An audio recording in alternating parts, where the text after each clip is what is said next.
Bonjour à tous, aujourd'hui on se retrouve pour la présentation un oracle que j'attendais depuis un petit moment. Il a été repoussé à plusieurs reprises. Il a été traduit de l'anglais en français par les éditions du coup Intuitif, donc chez Très Daniel. Il s'agit de l'oracle de la lumière et des rêves. Qui est tout simplement magnifique, un oracle qui va allier l'univers féerique avec les créatures féeriques magiques avec des animaux. Voilà, rien que la couverture est très très jolie, je trouve. J'ai été par contre étonnée par la taille de la boîte. Je m'attendais plus à avoir une taille de boîte comme on a d'habitude, les plus grandes, et elle est assez petite. Et finalement, c'est pas plus mal. Voilà, je vous montre la boîte par rapport à une carte de tarot classique. Voilà, donc on va la découvrir ensemble. Regardez comme c'est joliment fait. Voilà. Donc, c'est j'ai oublié de vous le dire, de Scott Howden.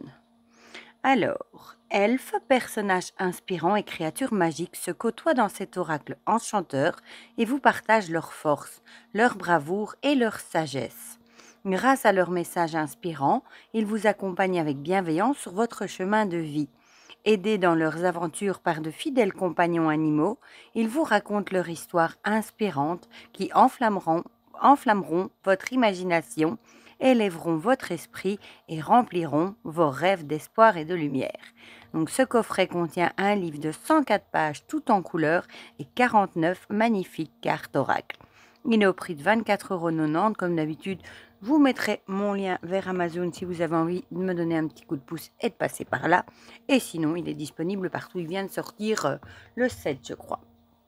On va l'ouvrir ensemble. Donc l'intérieur est dans les verres d'eau comme ça. Même le contour de la boîte est décoré. Si je le prends à l'endroit, ça ira mieux. À l'intérieur aussi, vert comme ça. Moi, j'étais très étonnée quand j'ai ouvert le guidebook qui est en couleur sur du papier glacé. Regardez, c'est super joli. Du papier épais d'ailleurs. Donc, on a une petite introduction.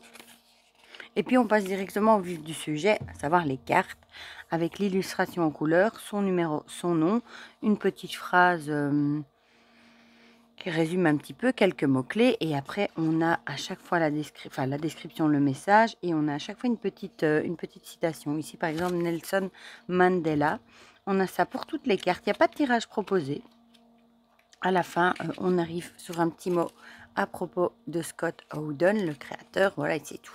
Bon, ce sera plutôt, je pense, un oracle qu'on utilisera pour tirer une carte. Voilà.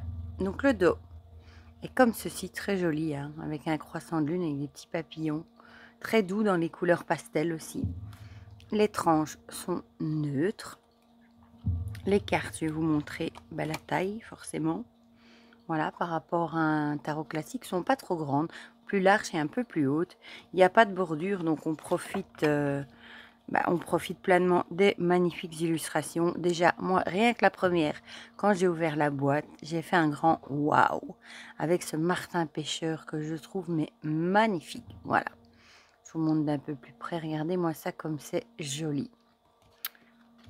Eh bien, celle-ci aussi, je crois que c'est une des premières cartes où j'ai un dinosaure. Je l'ai montré à mon fils qui était tout content parce qu'il adore les dinosaures. Donc les descendants, ici, on remonte vraiment chez les ancêtres. Hein. Je la trouve très belle aussi. Dans la lune, on retrouve le fameux croissant de lune du dos, du coup, ici. Voilà. Et les personnages sont très beaux aussi. Trône de fée, une Sully. Regardez-moi celle-ci, la forêt. Oh, mais qu'est-ce qu'elle est jolie. Ici, la rêveuse, regardez là, qu'est-ce qui se cache? Une petite souris entre les myosotis. Vous voyez? J'ai bougé le pied. Voilà, vous l'avez vu. Avec des petites fraises des bois ici. Je la trouve très belle aussi. Croissant de lune. Et les couleurs sont très très belles aussi. Alors celle-là, l'ombre, c'est celle de la boîte, hein, avec cette magnifique elfe et son corbeau. Les petites ailes, on a ici un colibri. Et regardez comme elle est jolie. La selkie, magnifique aussi. Et on a la petite signature ici, mais ça ne gêne pas, de l'artiste du coup. Le solstice d'hiver, elle est très très belle aussi. Les fonds marins, elle dort dans son coquillage. Alors, on voit un poisson clown là, poisson Nemo. J'avais pas vu, tiens. Alors celle-là, la gardienne de dragon, regardez-moi ça, comme c'est magnifique. Oh, tellement joli, je trouve. Youp là, j'ai fait un petit réglage. Alors lui, le roux, regardez, avec l'écureuil et ce petit rose-gorge. Qu'est-ce qu'elle est jolie. La carte. Waouh. La cavalière d'escargot, très jolie aussi, avec ces petits champignons là derrière. Ces fougères. Le bouleau argenté, magnifique. La licorne, elle est tellement belle aussi. Le merle bleu qui se cache ici. Regardez. Comme c'est mignon. Alors, le fennec. Tellement beau aussi. Ah, j'ai eu un coup de cœur pour celui-ci. Celle-ci, rencontre rapprochée, me fait un petit peu penser aux extraterrestres. C'est peut-être celle que j'aime le moins, celle-ci. À la limite, je me demande ce qu'elle fait là, mais bon. Petite chouette. Perchée sur les bois. Regardez comme elle est jolie. Elle tient même une mèche de cheveux dans son bec, la chouette. Le caméléon, avec ses fleurs dont j'ai encore une fois oublié le nom. Je crois pas que c'est des hortensias, je ne sais plus. Le pire, c'est que j'en ai dans le jardin. Moustache de chat. Petit côté Catwoman. Les papillons, regardez comme son visage est beau. Comme elle est jolie. Ah, j'adore, franchement. Tanière de dragon. Ici. Et là, on a le bébé. La femme chat.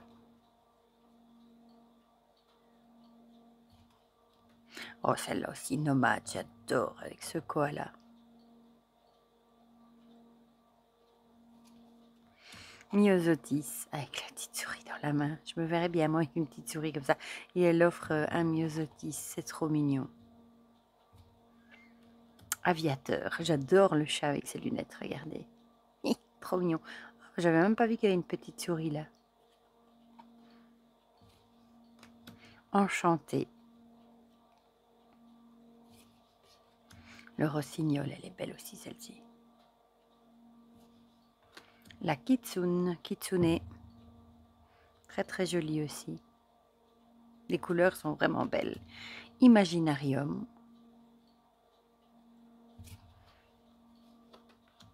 Ver de mer. Bon, il n'y a pas des animaux sur toutes. Il y en a quelques-unes où il n'y en a pas. L'ange, il est beau, hein, l'ange. Enfin, elle est belle. Waouh. Les plumes, très très jolies aussi. Jeanne d'Arc, elle est jolie aussi, la Jeanne d'Arc. Là aussi, je me suis dit, tiens, qu'est-ce que Jeanne d'Arc vient faire dans un oracle féerique, mais je trouve qu'elle est jolie, donc ça va. La pivoine, j'adore les pivoines. Les serpents un peu moins, mais... Deux cœurs, elle est belle aussi, celle-ci avec l'éléphant et le bébé lionceau ici, regardez. Magnifique.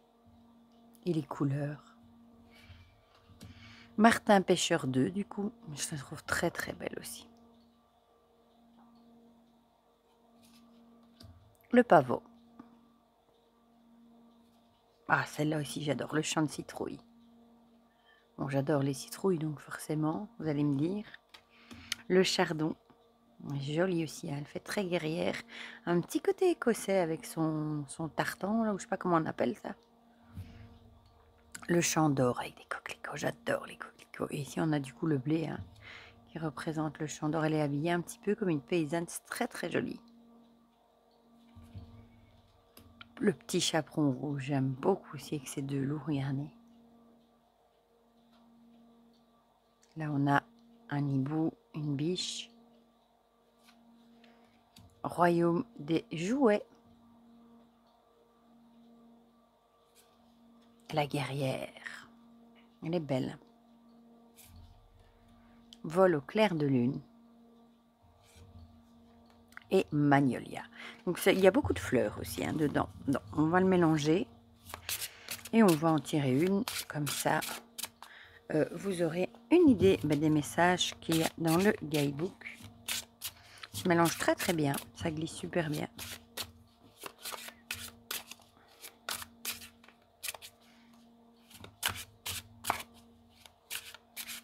Hop, je vais juste enlever le livret. Bon, ça glisse super bien aussi. Prendre celle-ci, la tanière de dragon. Je vous la remontre.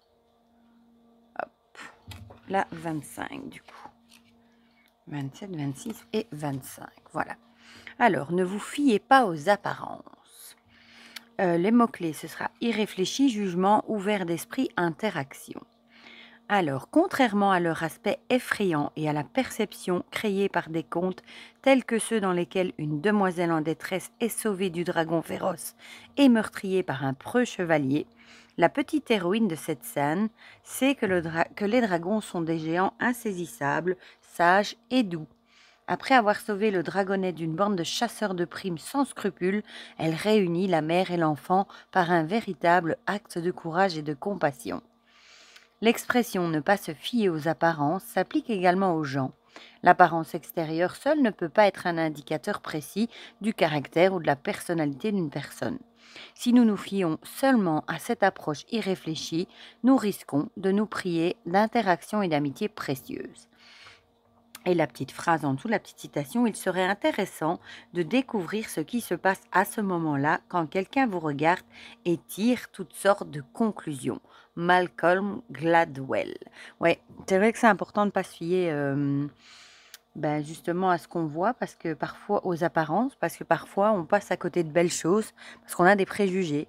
C'est la même chose pour certaines personnes, hein. Parfois on se dit, oh, celle-là ou celui-là, il n'a pas l'air très chouette, et au final, on y a peut-être perdu quelque chose, parce que si on aurait creusé l'intérieur et la personnalité de la personne, on y aurait peut-être gagné beaucoup. Donc ça, moi, c'est toujours un truc que je dis, il faut jamais se fier aux apparences, parce qu'elles sont souvent trompeuses, et on peut passer à côté de plein de choses. Et c'est pas que pour les gens, ça peut être pour plein de situations différentes aussi. Voilà, rien qu'à voir l'illustration, j'ai déjà compris que c'était la mère du dragon, hein. Elle a un regard, si je vous montrais sur la carte, ce sera peut-être mieux, vraiment protecteur, enfin ça se voyait quoi, voilà. Moi je trouve que c'est un beau message de nous rappeler de ne pas se fier aux apparences, voilà. De peut-être creuser un peu plus avant d'avoir des jugements et des préjugés. Et puis de laisser sa chance aussi à certaines choses, voilà. Moi perso, je suis fan des illustrations. C'est typiquement le genre d'illustration que j'aime beaucoup. À part la carte là un peu galactique là que je vous ai montré, que j'aime un peu moins. Sinon, je les trouve, même les personnages comme celle-ci, tellement beaux. Enfin, je sais pas, non, c'est un homme ou non, c'est un homme, je pense. Vraiment magnifique. Celle-là, je crois que c'est vraiment ma préférée. Ouais, vraiment, elle est trop jolie celle-là. Voilà, mais du coup, dites-moi dans les commentaires ce que vous en pensez, si vous avez craqué, si vous le trouvez magnifique aussi, si vous avez sa version anglaise, pourquoi pas. Dites-moi tout ça dans les commentaires, comme ça on partagera tout ça ensemble comme d'habitude, si le message vous a parlé aussi, si vous les trouvez jolies les illustrations, ou si c'est pas votre truc, enfin voilà, dites-moi tout dans les commentaires. Pour le reste, je vous fais plein de gros bisous et on se dit à très vite pour de prochaines vidéos. Bisous bisous.